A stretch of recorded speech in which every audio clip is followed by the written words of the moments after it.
با نام و یاد خداوند در این پست می‌خواهیم قدرت پایه‌های بتونی رو مورد بررسی قرار دهیم. هر تیر دارای 3 قدرت میباشد: قدرت اسمی یا مقاومت اسمی، مقاومت در مرحله ارتجاعی، مقاومت نهایی بر حسب کیلوگرم نیرو. مقاومت اسمی مقدار باری است که تیر به طور همیشگی بتواند آن را تحمل کند بدون آنکه در آن ترکی مشاهده گردد. مقاومت ارتجاعی مقدار باری است که تیر در اثر وارد شدن آن حالت ارتجاعی خود را از دست داده و تغییر شکل همیشگی پیدا می کند. و مقاومت نهایی مقدار باری است که در اثر وارد شدن آن پایه می شکند.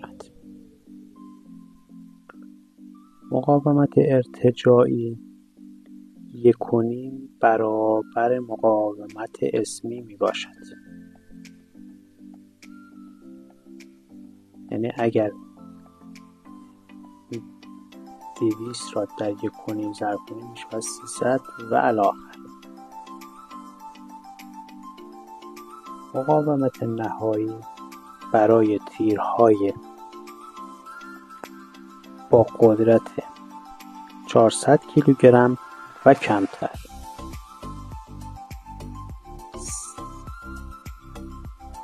باید در 3 ضرب شود.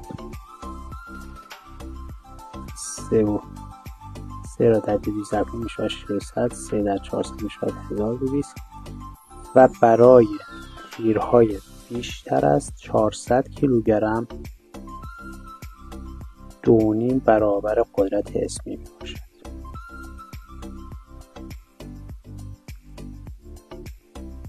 دو نیم ضرب 600 میشه 1200.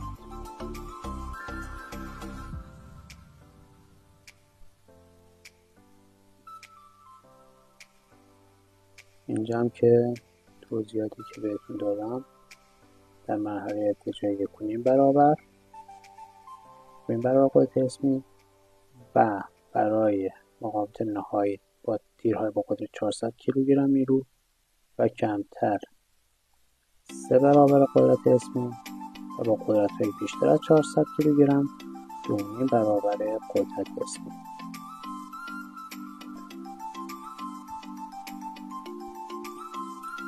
نیروهایی که بر پیکره یک پایه اعمال می‌شوند عبارتند از نیروهای عمودی و نیروهای افقی. نیروهای عمودی ناشی از وزن سیم، لایه یخ دور سیم، یرقالات شامل کنسول و مقره و غیره می باشد. و نیروی افقی بیشتر ناشی از کشش سیم و نیروی باد و نیروهای ناشی از وزن هادی می باشد.